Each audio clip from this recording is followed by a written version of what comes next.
Sir आज आपने times के साथ जो है प्रूफ पेश किए, जिसके बाद जो है सरकारी वकील चुप हो गए, तो वो क्या अदालत ने इसको कंसीडर किया और इस हवाले से क्या फैसला? देखिए, आज चेयरमैन पीटीआई के हवाले से उन्होंने ये बात कही कि चेयरमैन पीटीआई जो हैं उसको अडयाला जेल में इसलिए नहीं रख पा रहे हैं क्योंकि वहाँ पे जेल ओवर क्राउडेड है। अब ये मज़ाक खेज़ बात है, एक शख्स की वजह से आप कह रहे हैं कि जेल ओवर क्राउडेड। पाकिस्तान की तमाम जेलें ओवर क्राउडेड है। इन्होंने अटक जेल में इसलिए रखा है कि अटक जेल में A-B क्लास की फ़ैसिलिटीज़ नहीं है, बेटर क्लास की फ़ैसिलिटीज़ नहीं है।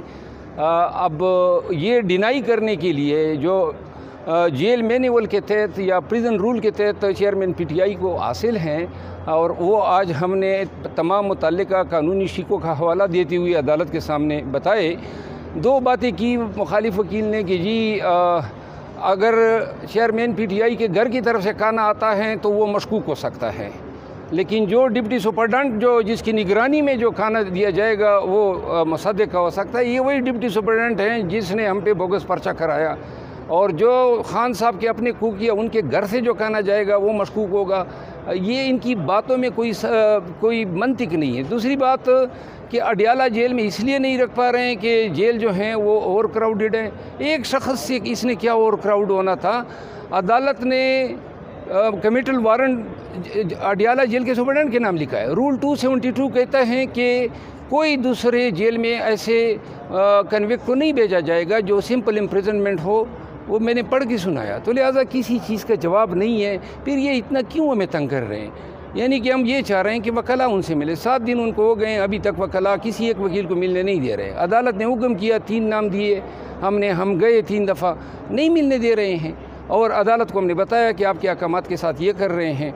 तो बहरहाल हमारा काम था अदालत को बताना। देखते हैं कि इसके बाद क्या तफसीली ऑर्डर आता है। छोटा सवाल ये कि कल एहतसाब अदालत में इमरान खान साहब को पेश नहीं किया गया, उनकी ज़मानत खारिज होगी, तो क्या आपने अदालत से भी इस हवाले से फर्दर डिस्कस किया है कि उन्हें दोबारा अदालत में प्रोड्यूस किया जाए ताकि उनकी केस की पैरवी? देखिए, चेयरमैन पीटीआई की जब सज़ा सस्पेंड नहीं हुई पहले दिन, तो हमें अंदाज़ा हो गया था कि अब ये उनकी प्री अरेस्ट बेल इस वजह से खारिज करवाएंगे कि वो फ़िज़िकली हाज़िर नहीं है। फ़िज़िकली वो हाज़िर हो नहीं सकता है क्योंकि वो जेल में पाबंद सलासल हैं।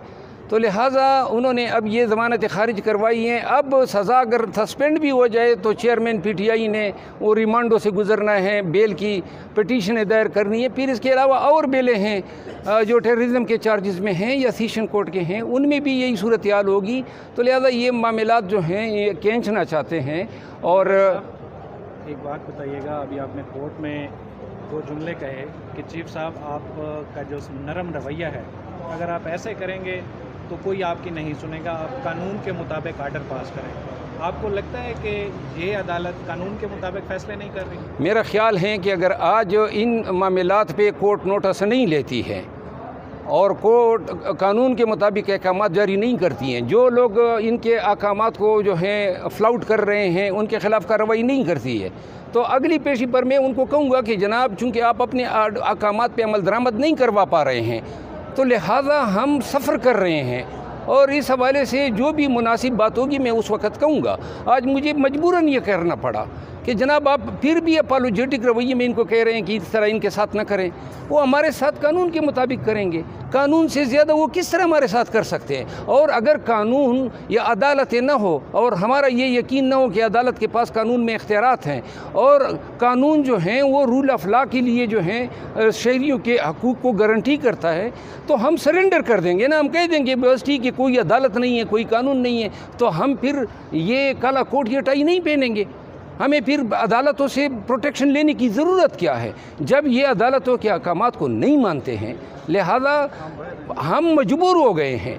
अदालतें अपने ही अहकामात को प्रोटेक्ट न करने की वजह से हम बार बार ख्वार हो रहे हैं। राइट टू डिग्निटी है हमारा आर्टिकल 14 के तहत कि हमारी जो रिस्पेक्ट हैं कोई सरकारी अदारा उनको पामाल नहीं कर सकता है। ये जनाब कल भी ये हमारे पीछे भाग रहे थे, रास्ते रोक के पकड़ने की कोशिश की, जेल में जाने अपने क्लाइंट से। आर्टिकल 10 चेयरमैन पीटीआई के हकूक़ को गारंटी करता है कि उसका वकील किसी भी वक्त उससे मिल सकता है, लेकिन ये जी अच्छा, होम मिनिस्ट्री ने ये फ़ैसला करना होता है 48 आवर्स में, जैसा कि आपने कानून भी पढ़ के अदालत को बताया कि किसी भी प्रिजनर की जेल क्लास का फ़ैसला करना होता है। अब एक हफ़्ता गुजरने को है। पंजाब में तो निगरान हुकूमत है, निगरान हुकूमत तो न्यूट्रल होती है। यहाँ पर क्या हो रहा है जी? काफ़ी कह रहा है किस वजह से? कल केपी के न्यूट्रल निकल गए और पंजाब वालों की बारी का इंतज़ार करें।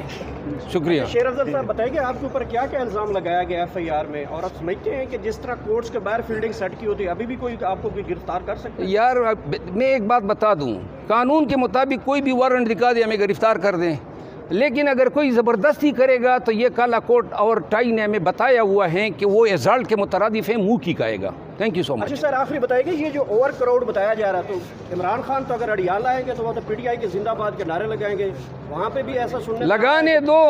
और ये नारे जो है ना, इनके रूह पे जो है खराश डाल रही। नहीं कह रहे कि ओवर क्राउड है।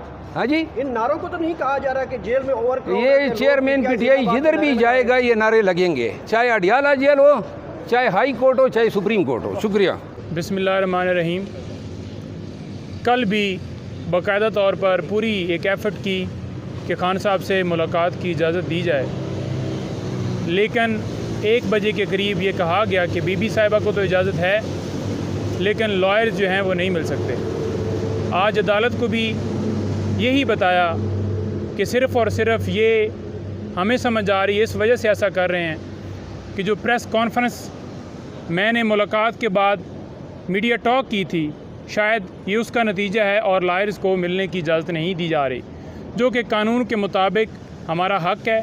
हमने इस्तदा करनी है और उनसे मिलना है, पावर ऑफ अटॉर्नी साइन करवाने हैं।